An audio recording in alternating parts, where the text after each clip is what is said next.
Gaylor! Andrew Gaylor, come on down! Oh my God! Good evening. Hello. Hello. Sort this out first. There we go. Guess you didn't hear on the introduction. My last name is Gaylor, Andrew Gaylor. I was more nervous about my name being read out tonight than I was about my whole act. I'm not nervous about an act. What? I'm not nervous about my act. I'm only nervous about my last name being read out. It reminds me of the school register when they're reading it out. And they go like, Farrell, here miss, Dennis, here miss, Gaylord. Some kid shouts out, Gaylord, I think you mean Gaylord, miss. I'm like, good one, Kevin. Nice one, you put a D on the end, very original, very original. I went to, I knew I was fucked basically when I went to meet the parents at the cinema. And if you haven't seen the film, I got in there and Ben Stiller's lead character is called Gaylord Fucker. I looked down the aisle and all my mates are just staring there, looking at me and pointing and laughing. And they're like, Gaylord Fucker, Gaylord Fucker. That went on for a couple of years, died down. Then the sequel, Meet the Fockers, came out. Dad used to try and help me, bless him, because he'd been through the same thing. He's like, don't listen to them kids. Gay means happy, son. Gay means happy. He's like, don't listen to that filth, son. Don't listen to that filth. Gay means happy. You tell him that. Yeah, that didn't work. I actually wondered about the origins of my last name, so I googled it. It turns out it's French. Fucking hell. French. Talk about kicking Englishman when he's down. If you don't understand the English-French rivalry, right, if you don't understand it, it's not like your Australian-Kiwi rivalry, right? It's none of this friendly banter. We hate the French, how Donald Trump hates Mexicans, right? He wants a war, we dug a moat. We're like, stay out, water. You gotta laugh at your own jokes, haven't you? if I don't laugh at them, no one's gonna laugh at mine. I found that my last name's even affected my dating life, right? I was going out with this beautiful South American lady, right? Her name was Margarita Isabella Ferencia Camus. This is like, it's beautiful.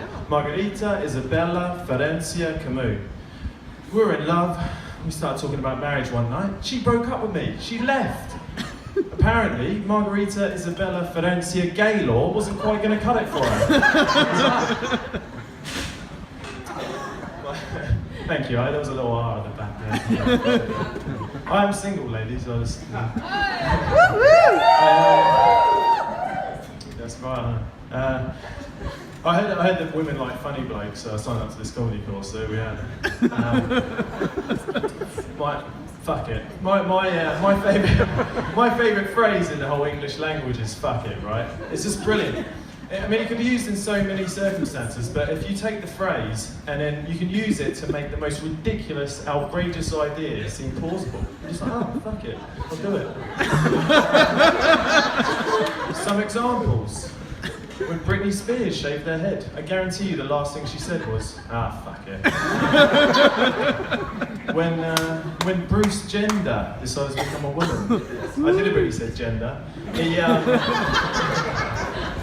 he said fuck it. Ironically, no one says that about him anymore. I think the feminists are right though, right? You know, they must be right. It is a man's world. When a bloke can put a dress on and win Woman of the Year, you know we're in trouble. Don't you? We keep fighting the fight, feminists, because you know there's a long way to go. But there's one example where you would have all used it yourself. You would have all said fuck it at one point in your life, and we all would have used it in the same circumstance. Think back to the ugliest person you've ever slept with. You knew they were minging. You knew they were minging. You looked at me, you're like, I don't know if I can do this. That little voice inside your head went, fuck it. And you did. You did.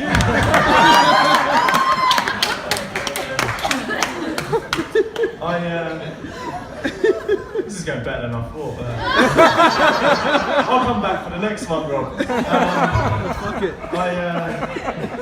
I first moved to Australia 7 years ago. It was a hot day. It was a Tuesday. I was wandering around. I went to go get some refreshments. I went into the shop. The man offered me a golden gay time. A golden gay time? I thought that's a bit forward. Anyway, I pulled my pants down and got my knob out. I thought, fuck it, bro.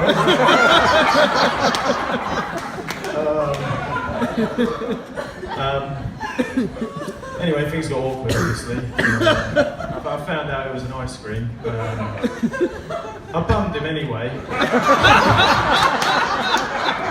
Fuck it, right? I was already deep road. It'd be rude not to.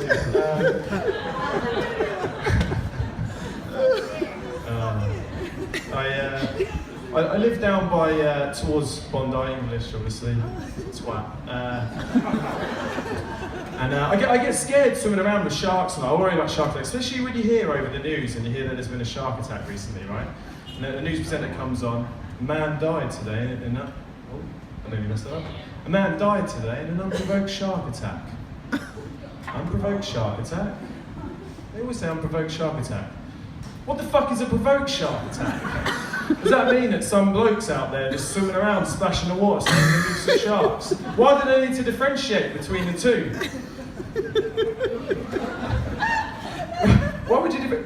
What would you say to a shark to offend it anyway? They're a leading killing machine. There's nothing that you can possibly say. Oh, you grey bald bastard, come on! You get it now.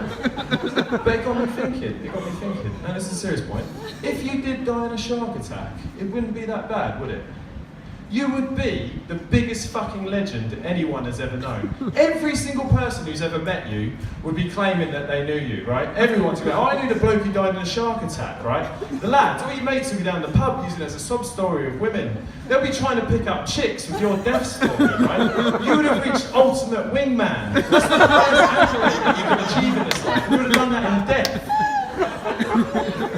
So yeah, I'm just out there now, just swimming around, trying to kick sharks and stuff.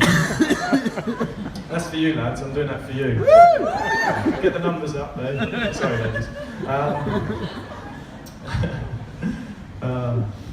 Dating apps are all the rage these days, aren't they? Everyone's into their dating apps. Tinder, Grindr. The smiles over there, right? Sorry. There's a new dating app launched recently. It's designed to prevent incest. Massive hit in Queensland, huge hit. Highest download last month, right? What happens is when you match on your phone, right, you get a match up with your sister or something like that. You're like, oh, she looks nice. A big flashy red X comes up. Wah, wah, wah, wah, wah, no. And then like a cigarette packet with those little, pictures of like dodgy teeth and that. It puts up deformed children. Wah, wah, warning, warning, consequences. It's proven very effective. Apparently a few people still slip through the net. They just think, fuck it. They also launched it in Tasmania. You think it'd be massive there. Council banned it. They banned it. Apparently the birth rate fell so much. It's going to be uninhabited in 50 years. They're worried about tax revenues. And to reintroduce it, they banned it. But what I was wondering is, where do they get those pictures of deformed kids from?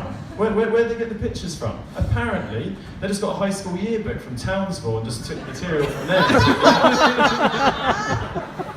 Thanks very much, guys.